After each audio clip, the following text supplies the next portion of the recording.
I think that the place that we kind of have to start the show today is what happened last night. What happened on Tuesday night?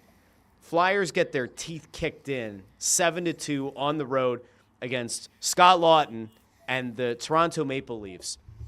And the post-game media availability is the thing that lit Flyers Twitter and the Facebook groups. We all love the Facebook groups. It lit them all on fire. Tortorella not happy post-game, not answering questions on benching Cam York, and also putting out a quote about him being interested or maybe not being interested in learning how to coach a team like this. So, guys, I want to throw to this clip first, and then we'll dissect it. You have the Cam York benching and his post-game comments, and then we'll kind of take a more macro view, I guess, of what's been happening in Flyers land since we last spoke to the dedicated listeners here of Snow the Goalie. But let's go out to John Tortorella post-game Tuesday night as he tries to explain what the hell's going on with his team that has now lost. What is that? Is that 6 straight games, guys? Are we up to 6? 6 games in a row? It's bad. All right, here we go. Offense, but was it their defense that caused a lot of problems tonight? Because it seemed like they had things buttoned down pretty good and kept you guys from jeopardy. No, they outplayed us. York only plays the 3 minutes to start here. Is this something that you and the coaching staff want to use as a learning experience? I'm not going to discuss that with you. So that was the first piece. Let's actually dissect that first, and we'll come back to Torts in a minute. But, guys, Cam York plays about 3 minutes, gets benched. And this is almost identical to, remember, was it a week ago, 2 weeks ago when we were all together down at Wells Fargo Center? Matvei Mishkov gets benched for the last 9 minutes, I want to say, of the first period. And we said, is it going to be a big story? It'll be a big story if he gets benched for the rest of the game. He ends up getting back in the second period, but then Torts doesn't address it with the media, says, I'm not going to tell you. I'm not going to give you that information. Here, Cam York, 3 minutes or so played, out of the game, does not return. Torts doesn't want to address it. Bundy, what do you make of that? Yeah, so the play that happened behind the net, York had the puck, and he made a soft play, and it did not get cleared. He did not make the pass, and then the puck got turned back out into the middle of the ice, and Matthews was on the doorstep. Was it Matthews? Nyes, maybe one of those guys, and they shot the puck, and I think it went off of York. But I could see Torts on the bench immediately go down to Brad Shaw, and he was screaming and freaking out about the play, and I didn't notice it initially. I thought he was maybe signaling the goaltender, what kind of a save you got to make the save. It had nothing to do with the goaltender. It was obviously Cam York because he didn't play the rest of the game from that point on. But Torts was infuriated about it. Again, those are the. I'm okay with it. I've made plays in games before. There were soft plays or bad plays, and I got benched for a period or whatever, and you come back and you play better. But that was a long benching, when it's early in the game like that. But you know what? At the same time, the team was up 1-0. The Flyers had a little bit of good momentum early, and then you just can't make a play like that takes away the momentum you have. It's hard enough for this team to score goals and win games as they're equipped right now.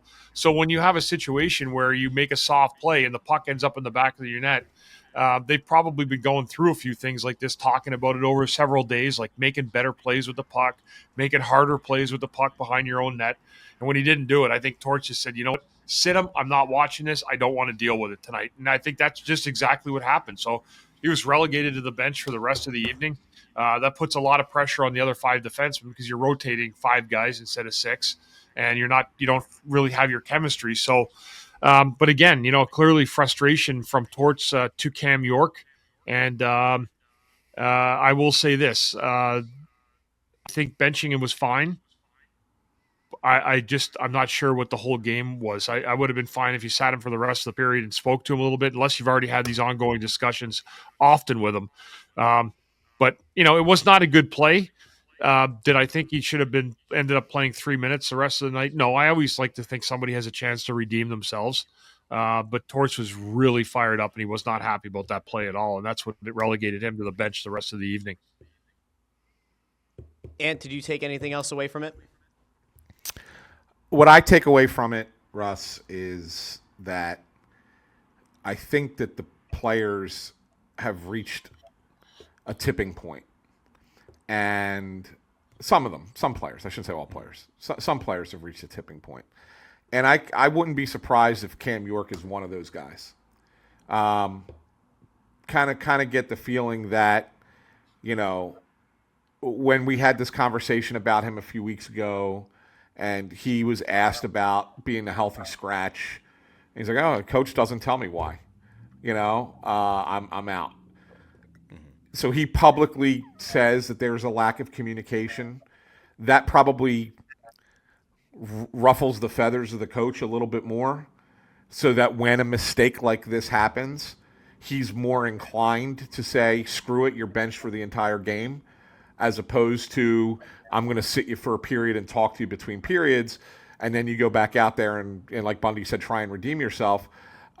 He's basically, like, "All right, fine. This is how you're going to play against me. Here's what I'm going to do back to you." And I don't think that, and while that might have been a tactic that used to work with players, I don't think today's player takes kindly to that. And so as far as responding and how they respond. And so I'm not certain that even something, a move like that will suddenly get better play out of Cam York.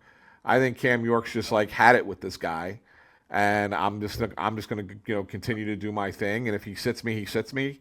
If he doesn't, and I play, I play. I think that kind of mentality can sit in. I don't think he's alone in that. I think there are probably other players that probably feel the same way.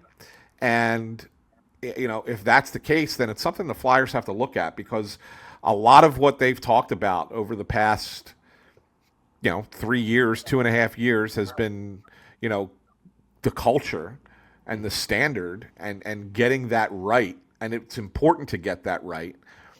And then since the trade deadline, or just before it, when they started trading Farabee and Frost, and then ultimately moving Lawton as well, and even moving a guy, believe it or not, I'm going to throw this name out there, but even moving a guy like Eric Johnson, who was a culture guy, a locker room guy.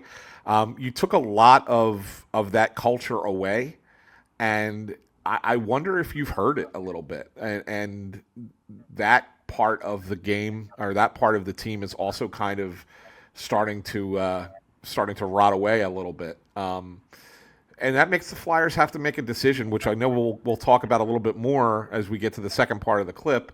But, is this the right way to go forward with the team once you look at 25, 26 and beyond? Okay. Yeah. I'm Yeah. gonna go back out to Torts, because that wasn't the only part of this that got people talking. There was a much bigger part to Torts' post-game comments, and I think part of it gets blown out of proportion, but we are going to go back to it because it's what we do here. We are fair and balanced here on Snow the Goalie. So let's go out to let's hear Torts out. All right, let's give the guy the benefit of the doubt. All right, he's not going to tell you about why he benched Cam York. There has to be some insight coming. Do you think this is a game, John, where the team just needs to maybe simplify things against a team like the Leafs, get pucks to the net, bodies to the net? It's my job to prepare this team in this type of situation. Haven't done a good enough job past couple of games. These last two games, are you sensing frustration setting in? Maybe it's a cumulative effect from last week, playing well, not getting results? Well, when you're in this type of situation and you're losing all the time and there's nothing at the end of the tunnel for you, there's certainly going to be some frustration. But this falls on me. I'm not really interested in learning how to coach this type of season where we're at right now. But I have to do a better job. So this falls on me, getting the team prepared to play the proper way until we get to. So, where do you even begin there? So he says that he's not interested in learning how to coach this type of scenario. So he's my interpretation, I'll throw this to you guys, is it doesn't mean he's saying he's given up, fuck this team, it's all over. And he's like just done with every guy in that locker room. I took that as he's a guy who's used to trying to make the playoffs, whether it's as a strong favorite, which he's had in the past, or as a team that's a bubble team and he's trying to get that last little, juice out of the orange or whatever. Like, he's used to that. He's not necessarily used to looking at the final 20 games of the season, which is where he was a few weeks ago, and saying, yeah, this is lost. culture important, try to get the most out of these guys. But like now they have 8 games left. And like the sooner the season's over, the better. And my interpretation is him just saying, I don't want to learn how to coach the final 8 games of a meaningless season. I never want to have to be back in this position. It's not what I'm used to. Now, maybe I'm being overly generous here, but Ant, I'll go to you first. How did you interpret those comments by Torts? Yeah, I mean, look, I'm not. I think that the very beginning of it was a slight word bungle. I think the message that he's trying to convey is, look, it sucks to be a coach of a team that is just playing out the string, right? Yeah. I think that's what he's saying. And look, it's not like he's not done it before. This isn't the first time he's coached a team that had nothing to play for. So when he says, I'm not interested in learning how to coach in these situations, basically what he's saying is like, I don't want to be in this spot when I'm a coach. When I'm a coach, I want to be competitive, and I want our team to be competitive. I don't want to be a non-competitive coach. That's what he's trying to say. And, to his credit, he takes it on his shoulders, right? And sit there and say, look, we're playing like shit. This is my fault.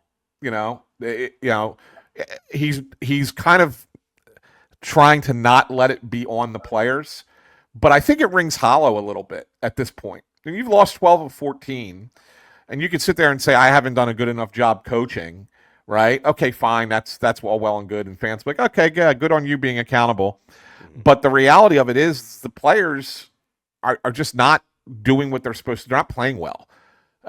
They're making mistakes. They're not progressing. There's been progress with some players this season, but not enough. And that's what's, I think, eating away at the coach. And I think that's why he's saying what he's saying.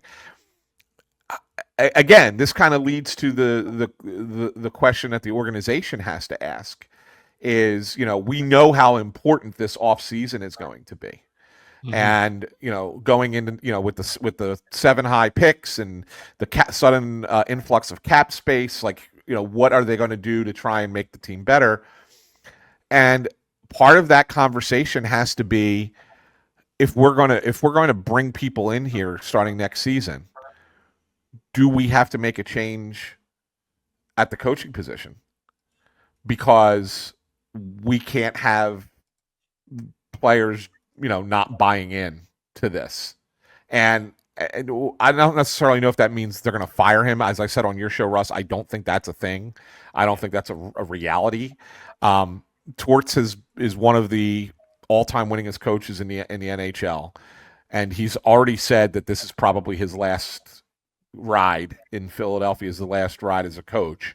They're not going to let his career end with a you're fired, if you want to do the Donald there, you can go ahead. But I do think that there's a real possibility of saying, okay, you have one more year on your contract, Torts. We talked about this last year as a possibility of him potentially moving upstairs in some capacity. I think that could be the way that they go. Like, Torts is still part of this. He's still going to be part of the organization and whatever, but you bring in a new coach. There's a couple of coaches that, Bundy, I think are going to get fired in their cities that I think the Flyers might have interest in. Whether or not anybody thinks that they're the right coach to come in for this team, I don't know. But it might make it easier to move Torts if you offer that job to Mike Sullivan if he gets fired by the Pittsburgh Penguins. It might be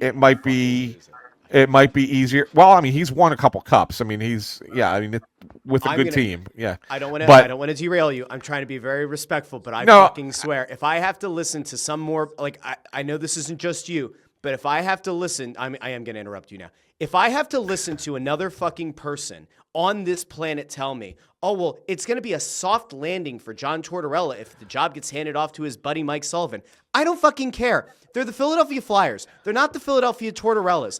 There is an oversized loyalty or something, some kind of gravitas being given to this coach that has not been afforded to others. And I don't care. Yeah, Mike Sullivan won multiple cups. Who did he have on those teams? Oh, well, yeah. Sidney Crosby, Evgeny Malkin, Chris Letang. Okay, yeah, just wanted to check. Fucking good rosters. It's not like he took teams that were like bubble playoff teams and somehow turned them into a Stanley Cup winner. Like, I'm sorry. This team is so far away from having that kind of skill level. Sullivan might be a really good coach. I have no idea, because my frame of reference for him is with legitimate, like, generational, all-timer Crosby. Very, very good. You want to call him, one of the best of his generation, Malkin? Like, no. Sorry. Here's what. I'm just like, I see and I get Sullivan, it. I see Tocchet. I see. Listen, Well, Tocchett's nice guy. Tocchett's the other name. Yeah. I think he's probably going to get fired by Vancouver, and he's got a great relationship with Jonesy. I could see that being a thing too. The thing about the whole soft landing thing, Russ, is one thing that I know you probably hate it, but it's been a long-standing NHL culture. Is you do right by people, right? Like, you find a way to do right by people who've been in the game for so long, et cetera, et cetera. It's why so many guys end up with the advisor, the senior advisor title, right? You keep people in the game, you keep them working, right? It's kind of that buddy network is what the NHL has always been and always will be. It's never going to change. I'm not even opposed to Torts. Like, if they say, hey, advisory role, I have no problem. I don't care. That's fine. I don't think Torts is a bad hockey mind. I don't think he's a bad coach. I don't really care. Like, fine, advisory role. But I don't necessarily think that you have to then extend that to the bench. And I'm also not saying that you have to go try to pull like Hackstall 2.0 and find the next guy in college, or go find like some young assistant on an AHL team and try to give them their first. Not saying that. The retread thing really worries me, because you are right. It is a cycle. This whole league is cyclical, and you get the same, let's say, 35 names that get rotated in and out of jobs, and a guy gets fired midseason, and there's always like a trusty guy, like, just kind of waiting off in the wings, and this guy knows him from his time here. Like, I get it, but it's still frustrating,